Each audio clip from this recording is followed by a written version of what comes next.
Hey guys, coming in my For the Affair, Season 2, Episode 2. And I was definitely looking forward to this episode. I think the premiere was really solid overall, especially getting to see Helen's perspective. I think that was really cool, and especially that it was Noah and Helen. It was inevitable that this would definitely be Alison and Cole, and it was indeed Alison and Cole, and I thought it was really cool to see it that way. But something cool about this episode was that it was actually the same day through Alison and Cole's perspective, which I thought was really cool, definitely. And this was another great episode, obviously. Not as big as last week, but that's just because of how low-key Alison and Cole's lives are. They're kind of searching for meaning, both of them in this episode, and you definitely do see that. And I thought this episode was really great because that I really enjoyed it, and definitely this is going to be a very good season. I can already tell this is going to be a great season. So let's just get into this episode.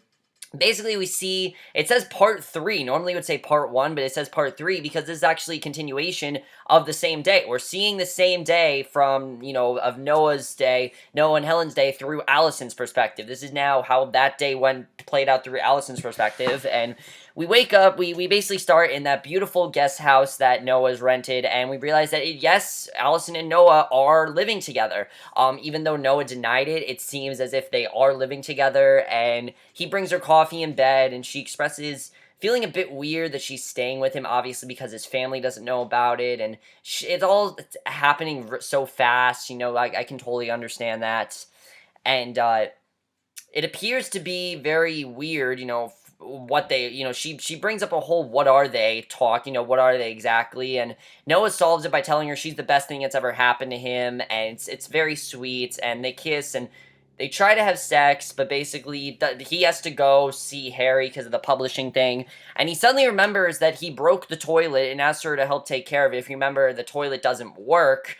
We learned that in the first episode, and we realized that scene was actually before this, so she apparently doesn't want to, of course, use the toilet, so she goes outside to do it, and basically she heads down the dock with a fishing pole, gazes contemplatively, and she wears this dress, basically, and she basically is going around the house, and she's kind of not really knowing where her place is. That's a lot of what her part is where is my place, where do I fit in here, because now she doesn't have a job, she's not with Cole anymore, she's with Noah, and now it's kind of just like she doesn't really know what to do. So she sees Noah's manuscript on the desk, and she sees that it's dedicated to her, and she thinks about continuing to read it, but gives up and leaves before being further tempted, and she doesn't want to read it because he told her not to. So, and it's nice that he did dedicate her. He probably doesn't want to read it because he just wants to wait till the final draft is out, so she respects his wishes and doesn't read it. So she walks down a country lane, and she gets a blister from her sandal, and a truck comes by, and we meet this guy, Robert, who is from the big house, and he offers to drive her into town.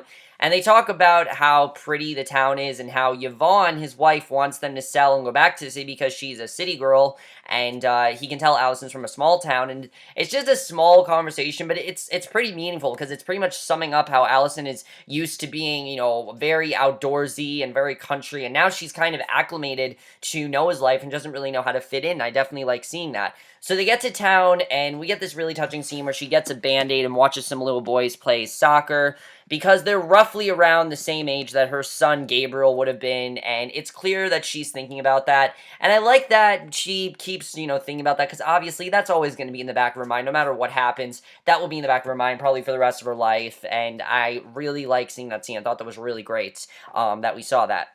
So, at the local diner, she then randomly asks how much waitresses make, but then she seems to realize that this is just not her life anymore. She's not a waitress, she doesn't work there, so it's not really her place to do that. And obviously, it's very strange. You don't think that she wants to be a waitress anymore. I don't think that's what she wants, but she does still, I think about it. And again, she realizes that, oh, that's not what I do anymore. So she gets home, she's covered in sweat, and there's Cole. Cole is there, and we get this great scene between Alison and Cole. It was the scene I was most looking forward to in this episode with Alison and Cole, because it looked like Cole was going to become the best character in this show, just the way he was, and you can tell right away that he's very abrasive, he's very quiet, but he's also very much like he needs answers pronto, and he hears the toilet's broken. He gets to have some high ground. He learns that Noah can't fix it. And he doesn't have his own tools. He goes to get his own tools from the truck, and even though he knows that there's nothing between him and Allison, he still does things better than Noah. Honestly, he does. So we then meet Yvonne, who is the lady of the big house, and I really like Yvonne's character. I hope we see her again. She was quite fun, definitely. And basically, she is the idea of just wealth. She's wealthy, she's rich, she's spoiled. I mean, she's everything you could picture a rich girl to be. And basically, she is impressed by the sight of Cole, and of course, Yvonne has no idea that she's a witness to something so emotionally charged. She has no idea really what's going on at this point. So Yvonne invites Alison to come to the house, and the house is actually really big. Robert's there, and while Yvonne, we learn, chats on the phone, he and Alison continue to bond as she drops some nursing knowledge on him about how to fix his knee, and just like that, somehow they arrange for her to take over as a personal assistant for them. So it's kind of strange this is going on, but now she actually has this job. She's going to be personal assistant now, and that's really where it seems like Allison's going to be this season. So at home, she makes dinner, and basically she makes dinner, and we see that Noah comes home, and he's much more grouchy than he was in his perspective. As we know, in his perspective, it was a lot more sweet. You know, he asked Allison to dance, and while that might have happened, here we see immediately when he came home, he was really pissed off, and he's being a real jerk about dinner and everything, asking if Dover sole tastes fishy, and tells her about all his problems with a tone and he's acting like this is all her fault. Like, he's yelling at her, and he's basically just venting to her his problems, and I mean, we all do that. I think we all do that at some point. And he also asks what the deal is with her house because they could use the money, and she's trying to stay happy here. She's trying to stay in a good mood and trying to not, make it seem like he's pissing her off, but, she tries to distract him with news of her job, but he flips out about that too. He's pissed off about her job because they didn't talk about this, and it's crazy, and it definitely seems like her working for Robert and Yvonne, this is going to be a problem, and it's something that he's really upset about.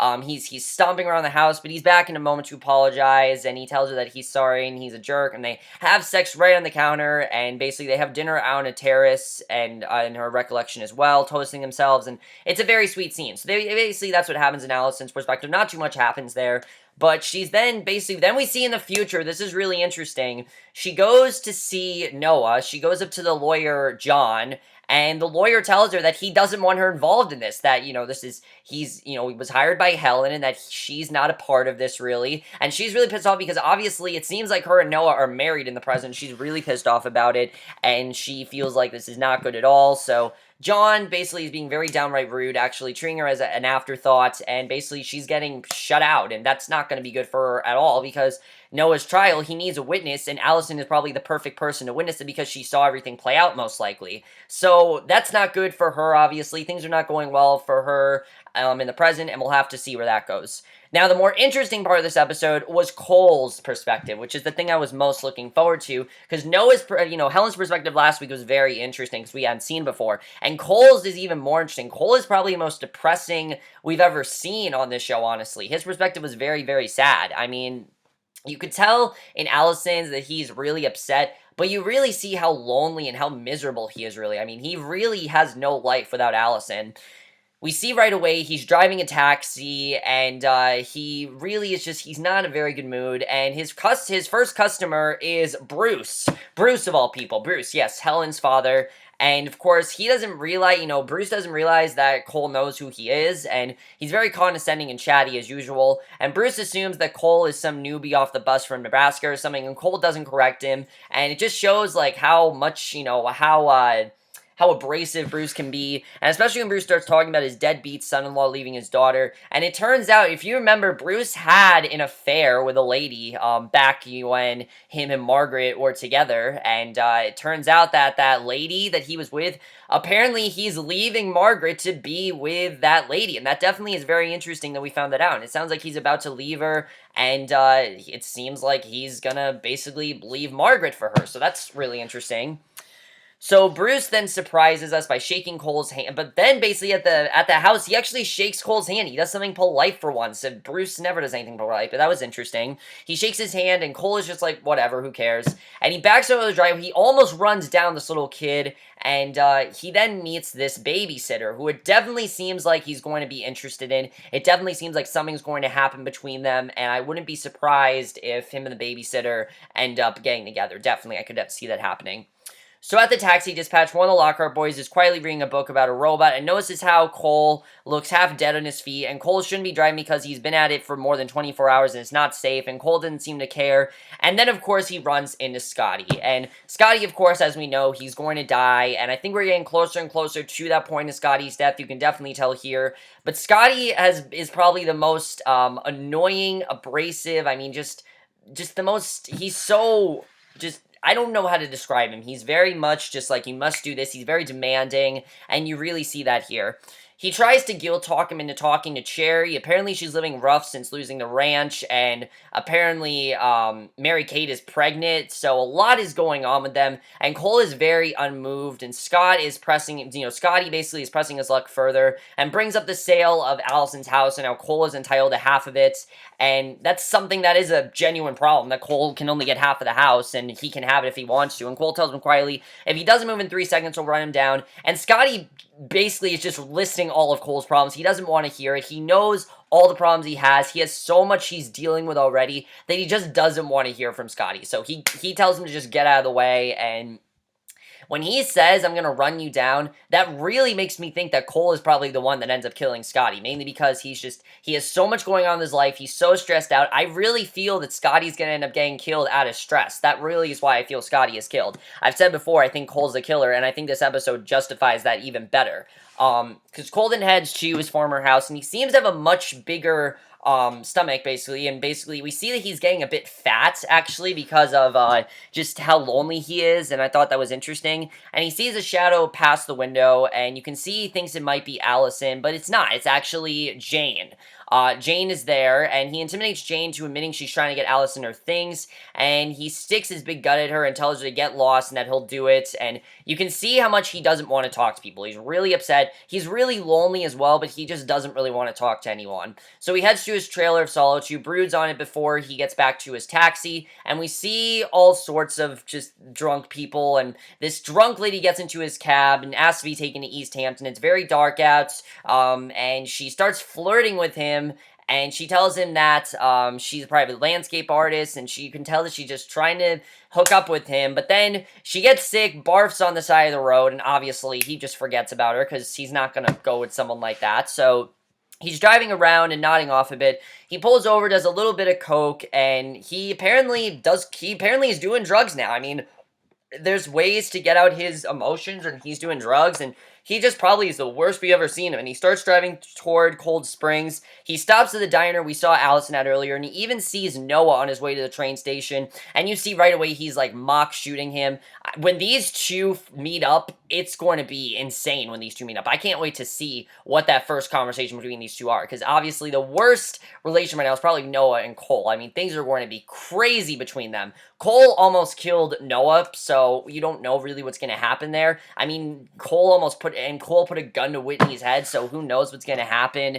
Things are going to get crazy between them, and I can't wait to see how that turns out. So Cole goes to the house, wanders around it, and there is Allison. And in his perspective, she looks much different. She's not wearing that revealing short dress she was wearing. She's wearing this sweater, and she basically just looks very rich and very much like he's not. It's kind of just, he's picturing her as living a great life while he's really not. And little does he know she's not really living the best life. She walks in and she looks quite different. She's dressed like a rich person, and their talk is a lot different in this. He's much friendlier and sweeter. It's not like she wants him to go away, and it definitely is very different, you see. She's very nervous, but she does want to talk to him. She even offers to make him eggs because she can tell that he's still hungry, and how strange it is to be close to someone and yet be so estranged. And she reminds him of how some long run they took before she was pregnant, and how they sat by the fire, and how it really was a great day, and it's a really sweet scene overall. And then he brings her the clothes and says he needs to ask her something, and he asks her straight out if she's ever coming home, and she, of course, says no. It's really sad, and his face sort of collapses into itself. He tells her it's okay okay, that he just needed to hear it. And he walks up the steps. You think this is the ending of the episode, and basically Allison's behind him, grabs him into this giant hug, and it's sorry, that's my mom. But basically we see that they're hugging, and it's a really sweet scene because even though they have been through so much, they at least can hug each other because they're both going through a lot, and we see that they know how to, they hug each other, and she asks him to stay in touch, and he's clearly devastated, and his hand is all up in his hair, but he says of course he will, and it's really sad. We see him asleep in his car, and maybe this means he's gotten some closure, honestly. It seems like maybe he's gotten some closure, can move on. That really seemed like what he needed. He just needed to hear from Allison that, look, it's gonna be okay. I know we're not the same way that we are, but I still care about you, and it's just really sweet that we saw that. And then we get to the future, which this was really interesting when we saw this, because I was thinking that Cole was in jail, or that he was dead at this point. We've never seen Cole in the present. That is the one thing we've never seen in the show, is Cole in the present. Now, we didn't see Helen in the present either, but we've never seen Cole in the present. And we see Cole, he's very cleaned up, and he enters the courthouse. He's also wearing a wedding ring, if you guys didn't notice, so I'm thinking that maybe he might have married that babysitter that he saw. I'm thinking something's gonna happen between them. I really do see something going on between those two. I don't think that's just something that's just one little conversation. There's gonna be something between them, definitely. So we see Allison is dealing with this baby. Of course, it's her baby, and Cole is very good with the baby, even after he learns this one is Allison and Noah's, and he kind of seems to be past that. And the baby, who likes everyone else, cannot resist Cole, and it's named Joni, basically. The baby's named Joni, and they enter the courtroom in time to hear the charge against Noah, who's looking terrified. They see him taken away in handcuffs. Cole watches this with an expression, and you see this expression on his face, and it kind of seems like he's guilty. It seems like he's the one that did this, and he's kind of like, oh, I framed Noah successfully. I really feel that Cole is the one that killed Scottie, and that he actually framed Noah. That's definitely what I'm starting to think about this episode. That's what it seemed like at the end, but that's basically how this episode ends. So overall, guys, there isn't too much to say about this episode. This was a pretty low-key episode, but I was fine with that. I was fine that it wasn't a huge episode. Not every episode needs to be huge, although I do really want to talk about Allison's position, because I think this is going to become a problem for her and Noah, definitely. I think it's something that they definitely do need to talk about, and they do need to discuss, and this definitely is something that is going to become a problem, so we'll have to see where that goes. I like how Alison and Cole, they're trying to stay on good terms. They're trying to still be friends. I like seeing that. But the first scene between, like I said, Cole and Noah, that's going to be insane. I don't know where that's going to go. It's going to be explosive. I can't wait to see what happens with that. I honestly have no idea what's going to happen there. We'll have to see, I guess. Now, as far as this wedding ring, do you think that Cole is going to marry the babysitter? Obviously, he has a wedding ring, and he's probably divorced from Allison. Allison, we know, is probably married to Noah at this point, so I do see something going on there. Why isn't the judge, why isn't the lawyer letting Allison get involved in this? He obviously does not want to involve with the case, which is really interesting. I don't know what's going to happen there, but we'll have to see why he doesn't want her as involved. With Noah's book, do you think that it's going to go well? I mean, he obviously dedicated to Allison, but did stay dedicated to Allison? We'll have to see. Maybe she even just pictured that in her perspective. I mean, they seem to, every perspective, it seems like things change all the time, so maybe he didn't even do that. We'll have to see if he really did dedicate it to her. Also, do you think that Cole killed Scottie out of grief? I really feel it was out of stress, and just he was really upset about it, and it was kind of a mercy killing. That's really what he did. It was a mercy killing, and is he going to be able to deal with all the things that's going on with, like, Cherry and Mary-Kate and all that stuff? What is he going to do with that? We'll have to see. But that's basically my review of this episode. Hope you guys enjoyed. Not too much to say about this episode. I know this was a shorter review than usual, but I just didn't really have as much to say. I mean, this was a really good episode. It was great to see the interactions between Allison and Cole. But it looks like next week we're back to Noah and Allison's perspectives, which is how the show usually is, and it looks like a normal episode of The Affair. Not that these two weren't. I did think it was really cool to see, the day play out in 4 different perspectives, just because we got some very different things out of all of them, and I definitely like seeing that. And all this is that I think it was a 2-part season premiere. It's set up where everyone is this season, what's going to happen with everyone, and I definitely really am looking forward to seeing what's going to happen there. But that was my review. Hope you enjoyed. Let me know what you guys saw this episode. I thought this was a great episode, and I will see you guys in my next video, which will be for the series premiere of Crazy Ex-Girlfriend, and I will see you guys for that. Okay, bye.